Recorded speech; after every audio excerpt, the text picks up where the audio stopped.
This story begins in a facility where a team is preparing to test a new product.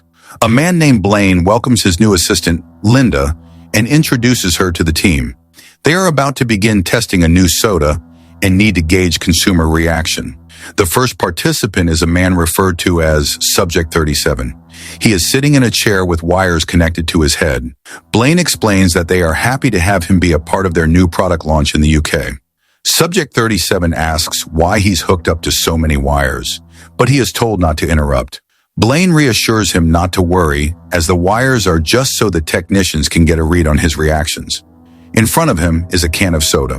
Blaine introduces the drink, called Diet Phantasma. He promises that, despite being a diet drink, it has all the flavor of the original soda. With everything set, he tells the man to open the can and enjoy the taste.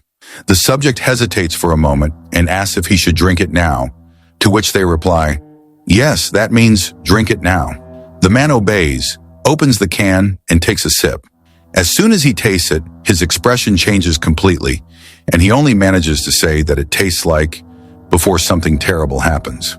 The next recording shows two girls in a car at night. One of them, Lacey, is filming her friend Kaylee with a video camera. They are celebrating their last Halloween together before they go off to college and become tax-paying adults. Kaylee complains that she'll have to watch her best friend turn into a Yale clone while she stays at the local community college. They joke about their future, and Lacey insists she's recording everything so that one day they can look back and remember what it was like to be a legend. As they're talking, some kids in costumes walk up to the car and start shouting that mommy is going to get them for being too old to go trick-or-treating. God, you're too old to trick-or-treat. Kaylee, annoyed, yells back, asking where their parents are. Lacey calms her down, saying the kids are just being misogynistic. After the argument, they decide it's time to go trick-or-treating, dressed as babies. At the first house, a man tells them they seem a little old for this, but they, acting like babies, manage to get some candy and run off. At another house, a woman lets them take all the candy from a bowl, which gets them excited. As they walk, they pass a group of adults talking about the girl who disappeared last Halloween in that same neighborhood. Kaylee quietly comments that the girl was asking for it because of the cheerleader costume she was wearing. Her friend scolds her for thinking that way. They keep walking and eating their candy until Lacey stops. In the distance, she sees a highly decorated house they hadn't visited yet. She's convinced a place like that must have full-size candy bars and insists they go. As they get closer, they notice a little girl in a costume walk right past the house without even looking at it, as if it didn't exist. But they don't think much of it. They head to the entrance and knock on the door, but no one answers. Kaylee tells Lacey they should just go home, but her friend insists on staying a little longer. Suddenly, the door creaks open and a hand appears, holding a basket full of candy.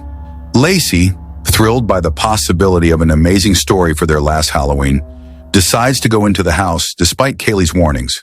Kaylee has no choice but to follow her so she's not left alone. Once inside, the place is dark and smells like death. In the camera's light, they see the decorations have a strange baby theme. There's a chair, and Lacey walks over to grab candy from the basket next to it, but instead, she sees a motionless woman. Kaylee begs her not to, but it's too late. The woman drops the basket, and suddenly the lights flicker and the woman vanishes. The girls, now terrified, try to leave, but they discover the door they came through has disappeared. In its place is a wall with wooden planks. They don't understand what's happening. To make sure they aren't going crazy, Lacey checks her camera's footage. The video shows that the door was, in fact, there just seconds before. The picture that was next to the door is still on the wall, but the exit is gone. Kaylee starts to panic, saying something is very wrong with this place. Suddenly, they hear strange noises like whispers and realize they are not alone. As they search for another way out, they explore the house. They find a room decorated like a baby shower, with a sign that reads, "He made me a mommy." It's all very weird. Suddenly, they hear a loud noise and see a huge man blocking a doorway. Kaylee wants to go through that room, thinking there might be a back door, but Lacey refuses, scared of the man. They decide to wait for him to move. The girls continue searching for an exit and come across a strange device that looks like a breast pump, but much larger and with a twisted design. Right next to it, they see a girl tied to a chair, wearing a mask with a tube connected to her mouth that is choking her with a white liquid.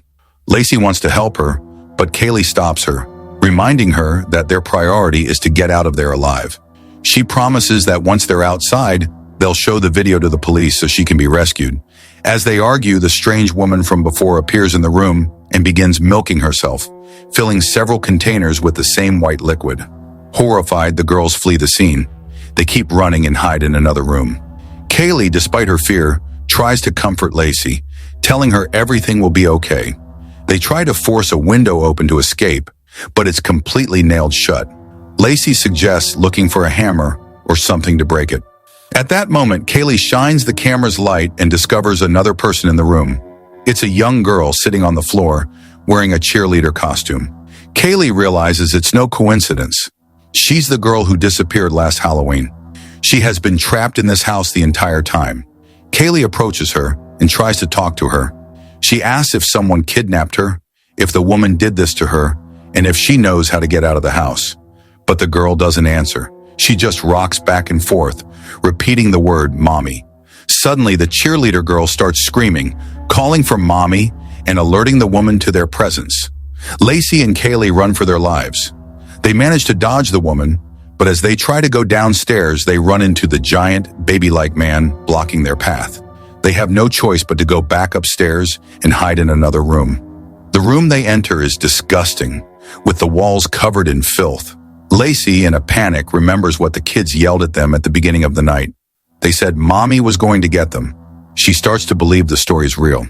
According to the legend, mommy returns every Halloween to take those who are too old, too greedy, or too foolish.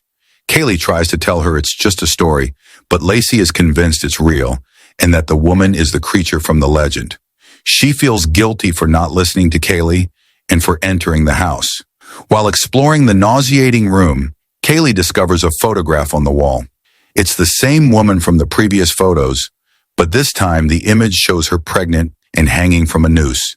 Behind the picture, a message is written on the wall. I died to be free. In that exact instant, a noose drops from the ceiling right beside them, like an invitation to follow the same path. Before they can react, the monstrous woman enters the room and attacks Lacey, breaking her ribs with brutal force. Kaylee, desperate, helps her injured friend up and drags her out of the room. They take refuge in a closet, hoping the woman won't find them. Lacey's pain is unbearable, and she can barely move.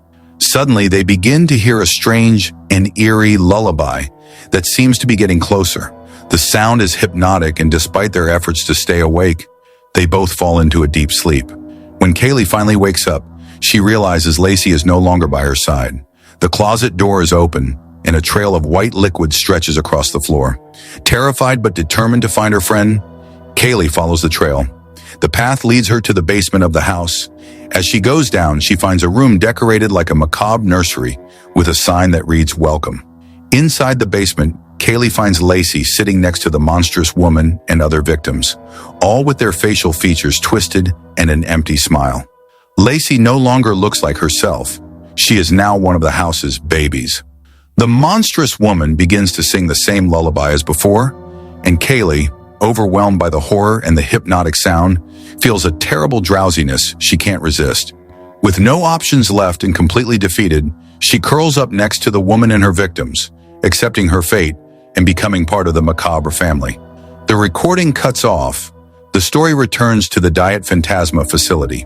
Dr. Blaine continues his experiments, this time with test subjects 38 and 39.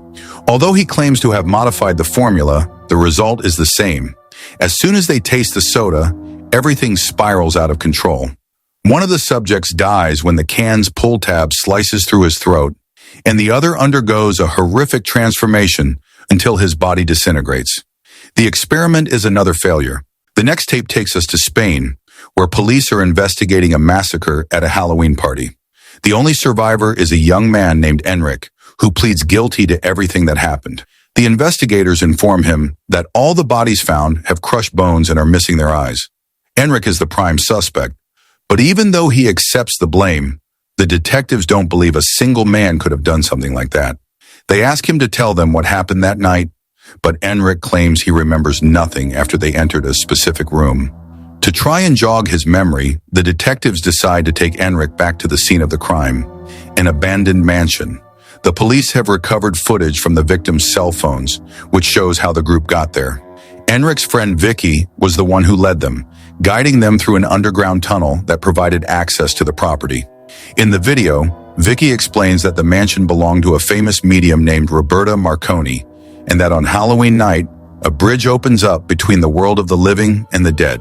The group arrives in a room with strange symbols drawn on the walls and an old telephone in the center of a table. Vicky warns them not to touch it, as the phone wasn't there the last time she visited. Enric, trying to be funny, ignores the warning.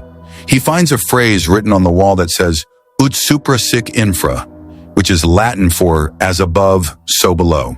He reads it out loud 3 times and suddenly the phone begins to ring. Everyone is scared, but they think it's a prank. Vicky begs Enric not to answer, but he ignores her. When he picks up the receiver, Enric starts to tremble, and the phone rises into the air. The doors to the room slam shut, trapping them inside. That's where the recording cuts off and Enric's memory ends. Back in the present, the police try to recreate the scene. The detective tells Enric that, according to experts, it's impossible for that phone to have rung, since its internal mechanism is broken and it isn't even connected. To prove his point, they ask Enric to read the phrase on the wall again. Enric complies, and to everyone's surprise, the phone rings again. This time, Enric's lawyer answers it, thinking it might be the key to solving the case, but she hears nothing on the other end. At that moment, Enric is possessed again. He begins to vomit the eyes that were missing from his friends' bodies. Then, with supernatural power, he makes everyone in the room float up to the ceiling. Once there, gravity reverses, and the ceiling becomes the floor of another dimension. Enric, walking on the ceiling, rips the eyes out of each one of them, and, in the end, lets them drop brutally to the floor, explaining why the original bodies had shattered bones.